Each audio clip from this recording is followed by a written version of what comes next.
Hi, it's Hannah from Better Not Stop, and today I'm answering the question, what things can I do at home to be more sustainable?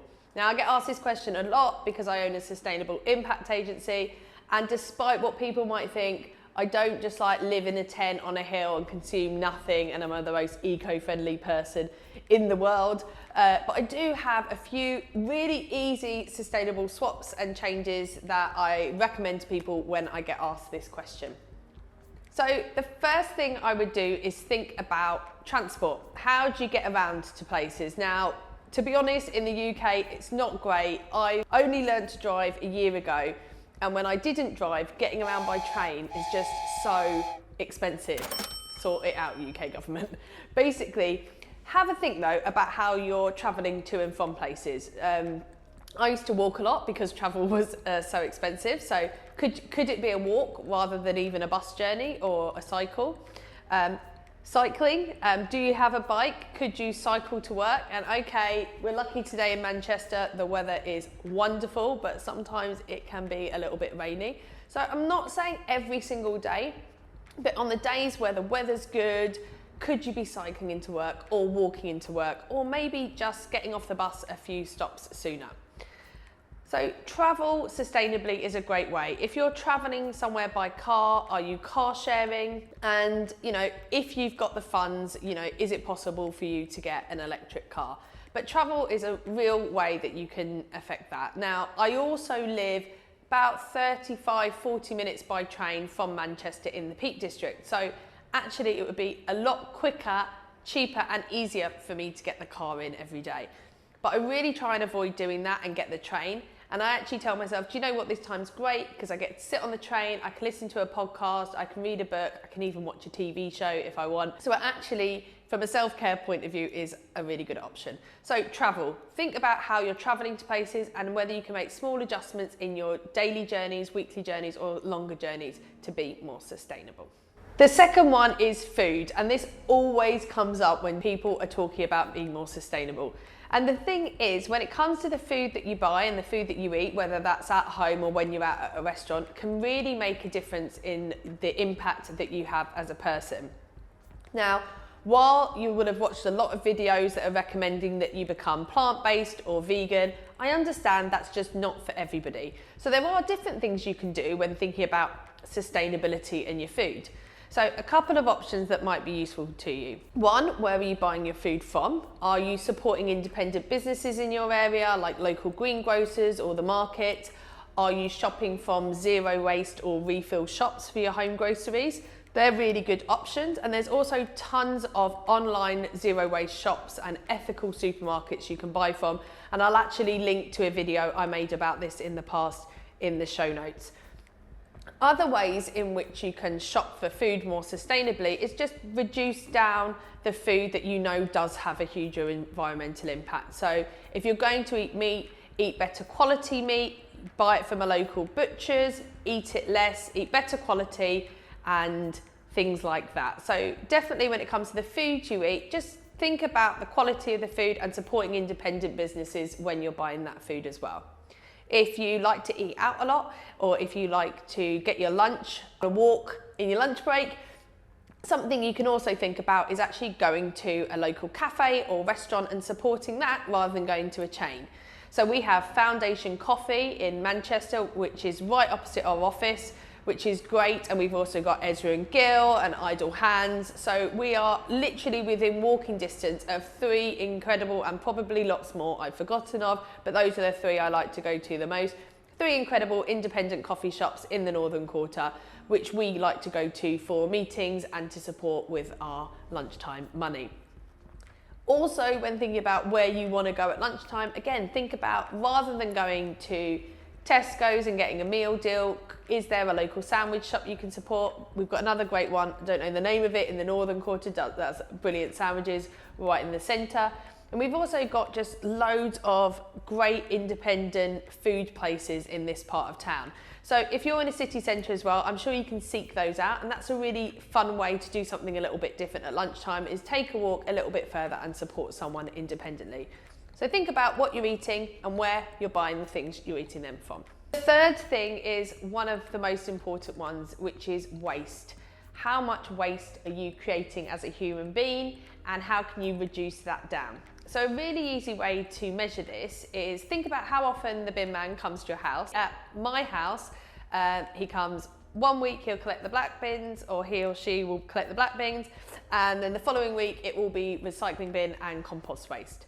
So I actually can see every 2 weeks how much waste I've created in that 2 week period. Now, we're pretty much zero waste in our household because it's something we have the time and the resources to do. So actually our bin bag that goes out of our black bin, I did it today, it was less than a waste paper bag full. And actually we made a real effort to reduce that down.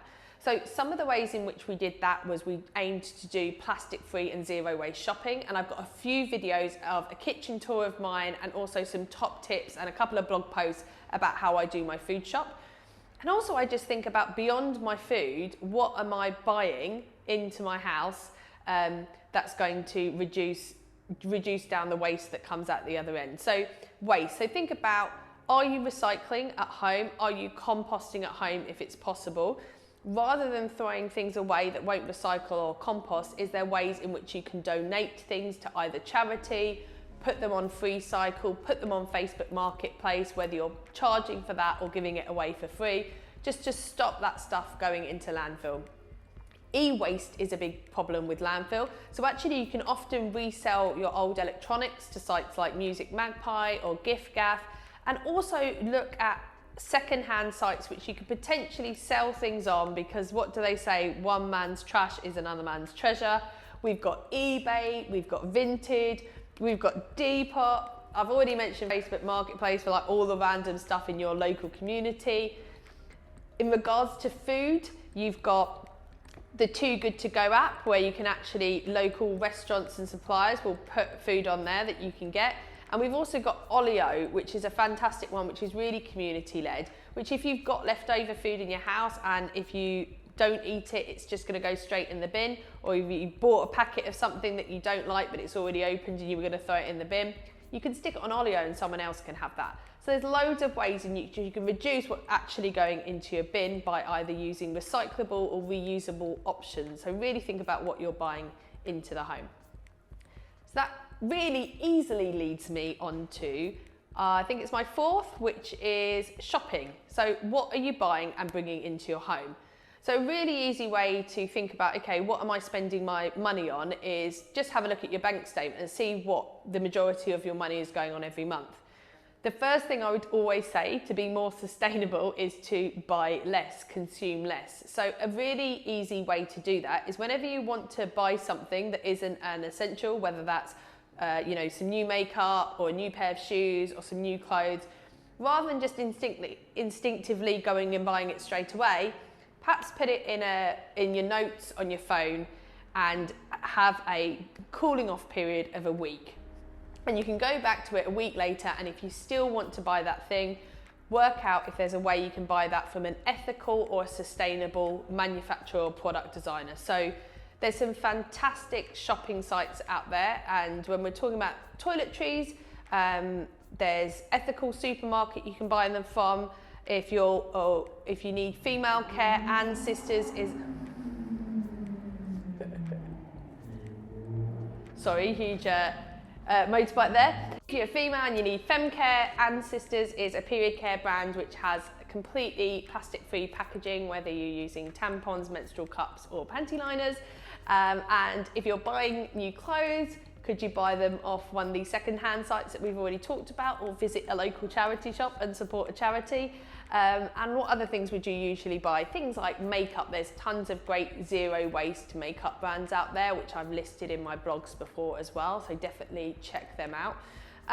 And just be thinking, could I go, is this something I could get at a local refill shop? And even if you don't have something like a local refill shop near you, bigger chains are actually starting to offer zero waste and plastic-free packaging in their brands. So actually you will already start to find in your large supermarkets, in your large chemists, plastic-free toiletry items to get.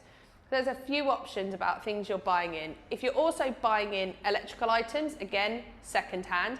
So my first thing when you're talking about shopping, think about consuming less. Do you really need it? If you do need it, can you borrow it or can you get it for second hand? And the third one is sit on that for a while. So just don't make impulse purchases, write down a list of the things you need and then only buy them when you really need them. And the fifth and final thing for you to do to be more sustainable in your life is to think about your bills. There's some stuff we all have to pay. You've got your phone bill, electricity bill, all of that kind of stuff, and how can you make that more sustainable? Well, there's actually lots of ethical brands out there you can buy from that actually mean that you can spend exactly the same amount of money, but you're actually shopping with a more ethical brand. So an example of this would be, in my home, I have my personal bank account with Triodos, which is an ethical bank. I have my internet home with Zen Internet, which is also a BCorp. Octopus Energy is my energy supplier, and they provide renewable energy to me and also offset the energy in which I consume. I pay a little bit extra for that, but that's just, there's different options available for you, but Octopus and Bulb are really good energy options there. For your mobile phone, when your contract is up, consider buying a second-hand replacement model. So I'm buying a brand new second-hand phone from Music Magpie for work in the next couple of weeks, and also get a new contract. So Honest Mobile is an absolutely fantastic mobile phone company where you can get SIM-only deals. They're super cheap. They also will only charge you for the data that you use, and they're a B Corp. So there's just amazing ways for you to actually pay your bills with people that are working ethically and sustainably. Now, we've already talked about B Corps before as a standard for looking at what businesses have that are doing good things, and it just so turns out that it's a really easy way, especially when it comes to household bills and shopping, for you to see whether a brand is ethical, sustainable and has a positive impact on people and the planet. Now, I'm sure there are tons of other things you can do to be more sustainable, but I always like to say when I get asked this question, yes, there's lots of things you can do, but always remember, do what you can, when you can, with what you have. So there might be things that I've suggested you do that's just not possible for you because of budgets or where you live or just your lifestyle, and that's absolutely fine. But just try and do something to be more sustainable, because if everyone starts to make small sustainable choices, we will all collectively have a bigger impact. So do what you can, and if you've got any ideas for how I can be more sustainable or our viewers can, then put them in the comments below and share them, and perhaps we'll use them in a future video. I've been Hannah, and thanks for watching this video on Better Not Stop.